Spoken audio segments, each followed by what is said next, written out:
दोस्तों, आपका स्वागत है ज्ञान नॉलेज चैनल में। आशा करते हैं आपने चैनल सब्सक्राइब किया होगा। धन्यवाद। धनुर्धर तो बहुत हुए हैं, लेकिन एक ऐसा भी धनुर्धर था जिसकी विद्या से भगवान कृष्ण भी सतर्क हो गए थे।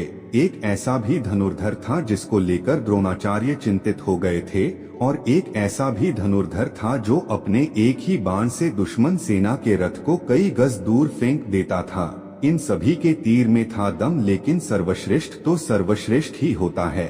आप सोच रहे हैं कर्ण सर्वश्रेष्ठ है, तो जवाब है नहीं।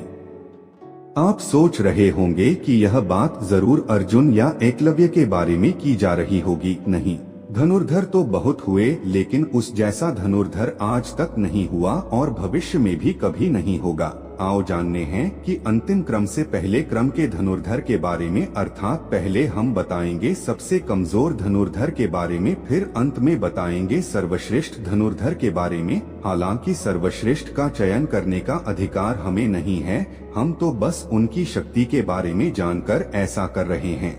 प्रत्येक व्यक्ति के अनुसार सर्वश्रेष्ठ का क्रम अलग अलग हो सकता है। एक अर्जुन, 5 पांडवों में से एक अर्जुन की धनुष विद्या भी जग प्रसिद्ध थी। गुरु द्रोण के श्रेष्ठ शिष्यों में से एक थे अर्जुन। द्रोण ने अर्जुन को धनुष सिखाते वक्त वचन दिया था कि तुमसे श्रेष्ठ इस संसार में कोई धनुर्धर नहीं होगा। अर्जुन के धनुष की टंकार से पूरा युद्ध क्षेत्र गूंज उठता था। एकलव्य, गुरु द्रोण की मूर्ति बनाकर मूर्ति के समक्ष एकलव्य ने धनुष विद्या सीखी थी। गुरु द्रोण को जब इस बात का पता चला कि एकलव्य अर्जुन से भी श्रेष्ठ धनुष बाण चलाना सीख गया है, तो उन्होंने एकलव्य से पूछा कि तुमने यह विद्या कहाँ से सीखी। इस पर एकलव्य ने कहा, गुरुवर, मैंने आपको ही गुरु मानकर आपकी मूर्ति के समक्ष यह विद्या को हासिल किया था।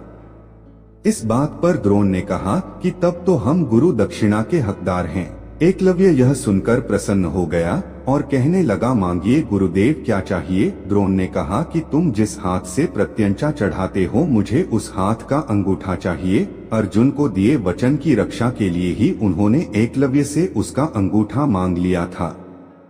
3 कर्ण। वैसे तो महाभारत काल में सैकड़ों योद्धा हुए हैं, लेकिन कहते हैं कि युद्ध में कर्ण जैसा कोई धनुर्धर नहीं था। कवच और कुंडल नहीं उतरवाते तो कर्ण को मारना असंभव था।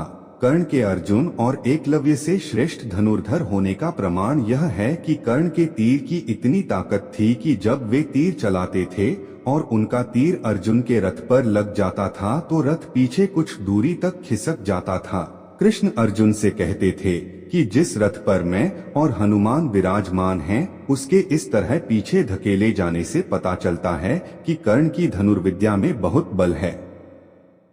4 बर्बरीक महाभारत काल का सर्वश्रेष्ठ धनुर्धर था। युद्ध के मैदान में भीम पौत्र बर्बरीक दोनों खेमों के मध्य बिंदु एक पीपल के वृक्ष के नीचे खड़े हो गए और यह घोषणा कर डाली कि मैं उस पक्ष की तरफ से लड़ूंगा जो हार रहा होगा। कृष्ण ने कहा कि यह जो वृक्ष है, इसके सारे पत्तों को एक ही तीर से छेद दो तो मैं मान जाऊंगा। बर्बरीक ने आज्ञा लेकर तीर को वृक्ष की ओर छोड़ दिया। जब तीर एक एक कर सारे पत्तों को छेद दिया। 5 लक्ष्मण। राम के छोटे भाई लक्ष्मण को कौन नहीं जानता। लक्ष्मण ने अपने तीर से रेखा खींच दी थी। उस रेखा में ही इतनी ताकत थी कि कोई भी उसके उस पार नहीं जा सकता था। लक्ष्मण की धनुष विद्या के चर्चे दूर दूर तक थे। शास्त्रों अनुसार लक्ष्मण को श्रेष्ठ धनुर्धर माना गया है। लक्ष्मण ने राम रावण युद्ध के दौरान मेघनाद को हराया था, जिसने युद्ध में इंद्र को परास्त कर दिया था। इसीलिए मेघनाद को इंद्रजीत भी कहा जाता है। 6 भगवान श्री कृष्ण सर्वश्रेष्ठ धनुर्धर भी थे। द्रौपदी स्वयंवर से कहीं अधिक कठिन थी लक्ष्मणा स्वयंवर की प्रतियोगिता। भगवान श्री कृष्ण ने सभी धनुर्धरों को पछाड़कर लक्ष्मणा से विवाह किया था। हालांकि लक्ष्मणा पहले से ही श्री कृष्ण के अपना पति मान चुकी थी, इसीलिए श्री कृष्ण को इस प्रतियोगिता में भाग लेना पड़ा। श्री कृष्ण के धनुष का नाम शारंग था। 7 भगवान श्री राम एक बार समुद्र पार करने का जब कोई मार्ग नहीं समझ में आया तो भगवान श्री राम ने समुद्र को अपने तीर से सुखाने की सोची और उन्होंने तरकश से अपना तीर निकाला ही था और प्रत्यंचा पर चढ़ाया ही था कि समुद्र के देवता प्रकट हो गए और उनसे प्रार्थना करने लगे थे। भगवान श्री राम को सर्वश्रेष्ठ धनुर्धर माना जाता है, हालांकि उन्होंने अपने धनुष और बाण का उपयोग बहुत मुश्किल वक्त में ही किया। 8 भगवान शंकर संपूर्ण धर्म, योग और विद्याओं की शुरुआत भगवान शंकर से होती है और उसका अंत भी उन्हीं पर होता है। भगवान शंकर ने इस धनुष से त्रिपुरासुर को मारा था। त्रिपुरासुर अर्थात 3 महाशक्तिशाली और ब्रह्मा से अमरता का वरदान प्राप्त असुर थे। शिव ने जिस धनुष को बनाया था उसकी टंकार से ही बादल फट जाते थे और पर्वत हिलने लगते थे। ऐसा लगता था मानो भूकंप आ गया हो।